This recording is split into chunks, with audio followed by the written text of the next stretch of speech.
Cuando hablamos de control de concurrencia, nos referimos a un conjunto de controles para evitar posibles inconsistencias en los datos cuando se trabaja en ambientes con múltiples usuarios.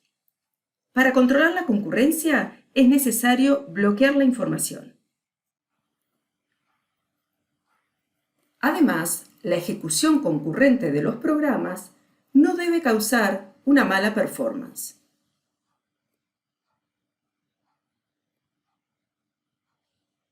Comencemos entonces viendo cómo es el control de concurrencia en transacciones y business component.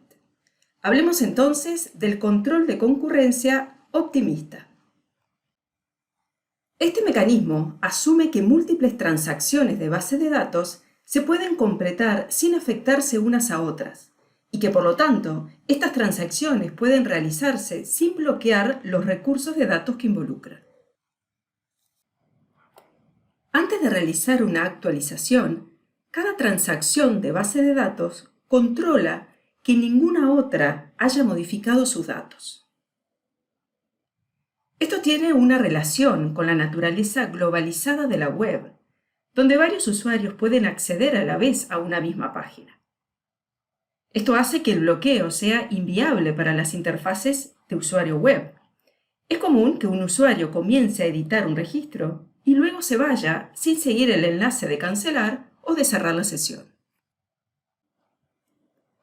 Si se usa el bloqueo, otros usuarios que intenten editar el mismo registro deben esperar hasta que se agote el tiempo de bloqueo del primer usuario.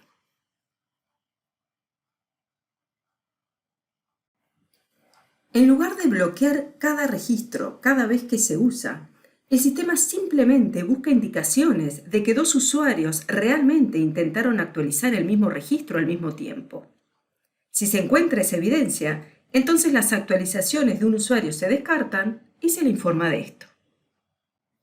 En el contexto de GeneXus, cuando dos o más usuarios quieren actualizar un mismo registro, el primero podrá actualizarlo y los demás obtendrán un error porque estaban a punto de guardar nuevos datos en base a información desactualizada, actualizada por otro usuario. Entonces, en estos casos, la operación de confirmación se revierte. El control de concurrencia optimista se basa en la función OLD. Cuando se confirma un registro, los valores antiguos de cada uno de los atributos se comparan con los valores actuales de la base de datos.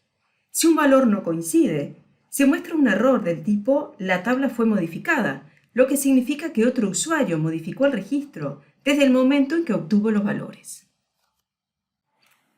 Es importante mencionar que solo se tienen en cuenta los atributos presentes en la estructura de la transacción. En otras palabras, si hay, por ejemplo, transacciones paralelas con más atributos, no se verifican. Este mecanismo no aplica a atributos de tipo imagen, video, audio, long bar chart, ni tampoco a aquellos atributos inferidos de la tabla extendida que se actualizan mediante reglas declaradas en la transacción. Solo aplica a atributos que no son parte de la clave porque con ellos se instancia el registro. Bien, veamos ahora cómo es el control de concurrencia en otros objetos GeneXus. Veamos cómo GeneXus maneja los bloqueos cuando solo lee datos y cuando lee y escribe datos para controlar la concurrencia. ¿Qué sucede cuando solamente se leen datos? Si es solo para lectura, cuando se usan comandos for each, objetos de tipo webpanel, data provider, etc., los select generados no se bloquean. Siempre se ven afectados por bloqueos exclusivos.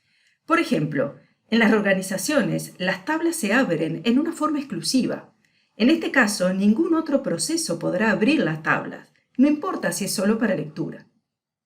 Por otro lado, si la información a leer está bloqueada por otro programa de escritura, los valores que se mostrarán dependerán del DBMS. Es el DBMS entonces quien decidirá si mostrar el valor antiguo o el nuevo. ¿Y qué sucede cuando se leen y escriben datos? Un comando for each que incluye una actualización a la base de datos realiza un select con un candado al ingresar al for each y luego se realiza la actualización. Como cualquier bloqueo, libera los registros cuando ejecuta el commit o rollback. Es importante destacar que ciertos comandos for each están optimizados y no bloquean, pero actualizan directamente. Solamente son optimizables los comandos for each que contienen condiciones que van al servidor y solo asignaciones en su cuerpo.